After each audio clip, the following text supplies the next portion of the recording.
Arsenal were devastating. They were fast-paced. They were rampant. The tempo was high. There's been a lot of nonsense said in the mainstream media in the past 48 hours about how they don't play very nice football, how they're not a good footballing team, and that it's all about set pieces. It's all about sort of being Tony Pulis FC, Stoke FC with a higher budget. This has really annoyed me because it's such low rent, poor quality punditry on every single level. Let's just have it right. Let's just speak honestly. It's such low quality punditry. It's unbelievable how bad it's been. If you just watch Arsenal away at Newcastle, you know they can play, and they do play beautiful football. But Atletico tonight did what every other team has done against Arsenal throughout the course of this season. Even the mighty Pep Guardiola's City, they sit back, they're largely dogmatic, and they make it hard. But Arsenal began the game with an amazing tempo, with an amazing thrust, and were quite unlucky, really, not to take the lead. There was an own goal, sorry, not an own goal, an offside goal from Gabriel Martinelli. It was a brilliant bit of play that led to a shot from Eze. That deflects, it hits the post. Rice probably, in my opinion, should have done a little bit better with the volley. There was 2 or 3 times where Saka was played in, Oblak making excellent saves. Saka, again, by the way, I don't actually know because I've just forgot. I'm going to have to go back and look. I don't know if he got any quote-unquote GA tonight in this game. No, he didn't. But he was fantastic. He was a constant threat again. Another one of those games, Arsenal fans, when you're in debates and people say, well, tell me about a time when Bukayo Saka had a good game when he didn't get a goal or an assist. Just quote this game. The date, the time, the match, the opponent. He was fantastic. But overall, I thought Arsenal had a very, very good first half. They just didn't score. They just couldn't make the breakthrough. But that's because Atletico, and there's proof of this in the second half, in a 14-minute spell that equaled the heaviest defeat ever for a Diego Simeone side in Europe. I want to say that again. A 14-minute spell that led to the joint biggest defeat in Diego Simeone's managerial career. In Europe, of course. The second half begins, and the commentators were saying that Arsenal were sluggish. They weren't. Arsenal were calculated. Arsenal were conservative. And it was a good trick. I don't know the name of this animal, but there's an animal that lives in the ocean. And it lays on the ground, and its tail does this. Its tail wiggles, and it looks like a worm. And it attracts what would be predators to a worm, but to him or her, they're prey. And as certain fish think it's a worm and they get close, bang, they get it. I want to say it's in the sea. If it's on land, I apologise. And that is what Arsenal did. They played possum, would be a great expression. Started to move the ball quicker, started to open Ati up. And then they get a free kick. Gabriel works hard, wins a free kick. And I can't tell you, just as a football fan who has had to listen to Jamie Carragher and Jamie O'Hara in the past 24 to 48 hours say such disgraceful things about the game we love, how it's embarrassing to be good at set pieces, how it's damaging the Premier League product and all this nonsense. What a cross from Declan Rice. Barring KDB, Trent Alexander-Arnold and David Beckham, I can't think of a more consistent crosser of the ball than Declan Rice in the Premier League. Ward-Prowse will have a shout. Gerrard has a really good shout. But the ball from him was delightful. It was put into that corridor of uncertainty. Gabriel with another goal. It was 1-0. The only thing I was disappointed with, I'm not going to lie, is that Gabriel didn't do the... he didn't celebrate like he was in a cold shower. And the Arsenal fans should have sung, instead of set piece again, ole, ole, it should have been cold shower again, ole, ole. They should have took the piss, right? That's the only thing. But then what we witnessed in the next 13 minutes was sensational. Firstly, the Martinelli goal. Martinelli's finish was Thierry Henry-esque, and it deserves credit and it deserves plaudits, and it deserves to be highly praised. But Miles Lewis Skelly, who's been on the periphery this year for Arsenal, and I think that's sensible for a player of his age, and Calafiori has been amazing. The touch, the half turn, and the progressive dribble, I wouldn't even call it a run, it was a dribble with the ball from Skelly.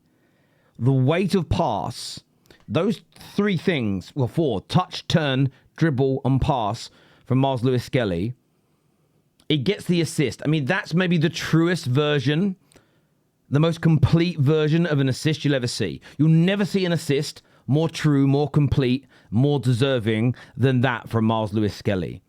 And he's a baby. He's still a baby. He's still a fledgling. And he did that. He run through the heart of a Diego Simeone Atletico Madrid team. Out of this world. Take a bow, young man. Dangerous, deadly, dynamic.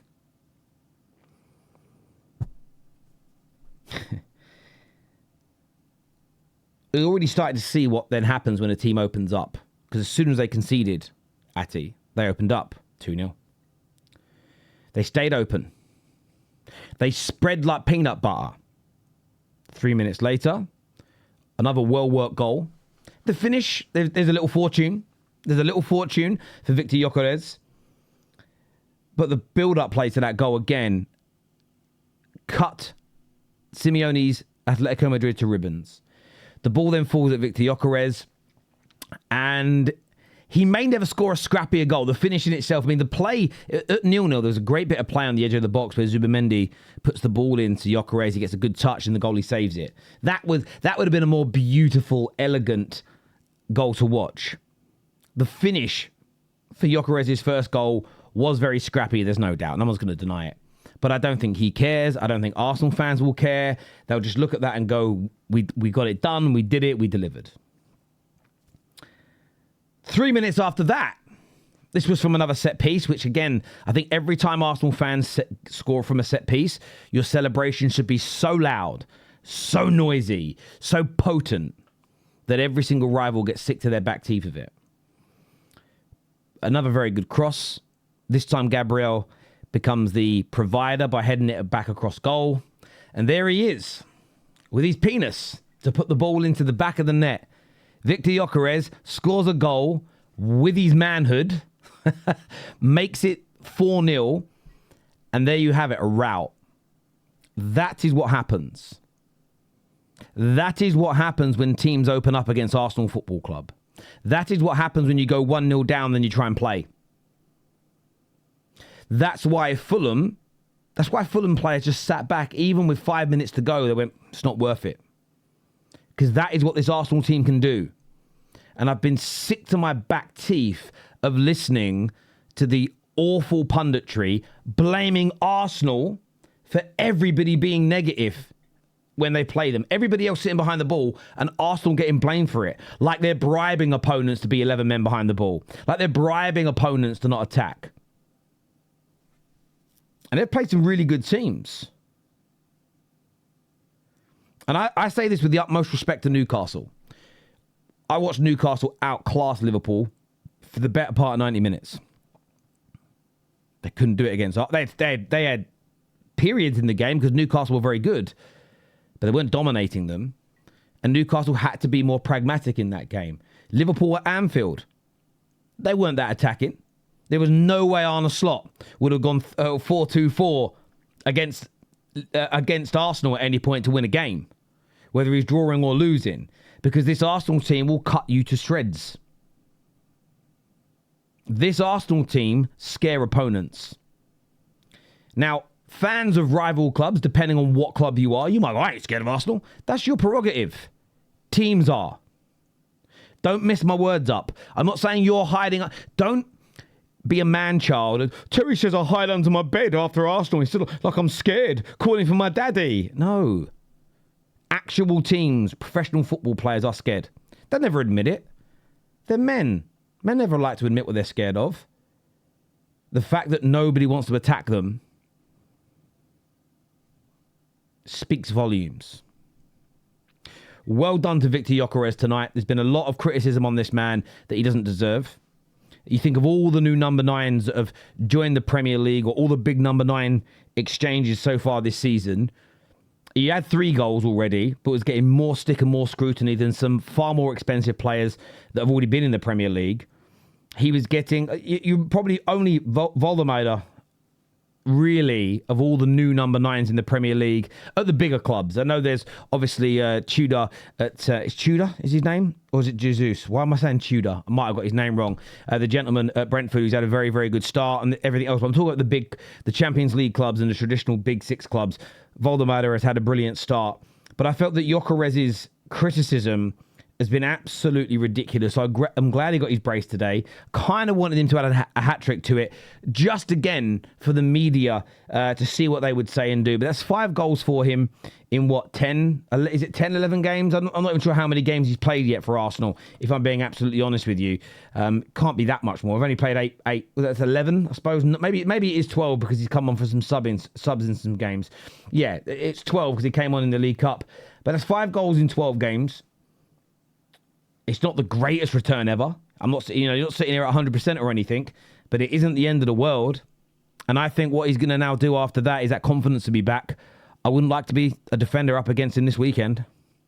I wouldn't like to be a defender up against him in the next 2 or 3 weeks with a little bit of confidence in him, a little bit more energy in those legs, because this man can score goals. And he showed it tonight. Both his goals were just, sort of, the actual finishes were quite scrappy poachers' goals. And those are things that Arsenal didn't do enough of last season. And you saw it tonight. So well done to him. For me, look, everyone's going to have their own man of the match. He gets a brace. So a lot of people will say Victor Gyökeres, and I get it. Gabriel scored again. Rice with a great free kick. But I am going to pick one man out. And I'm going to pick Miles Lewis-Skelly. That touch, turn, run, and set up. Just astronomical. So good. I'm giving it to him, but that's just me. I want to get your views. I'd like to get your opinions, people, please, in our comments section below. But like, subscribe, get the video hyped up as well, please, people. Thank you very much.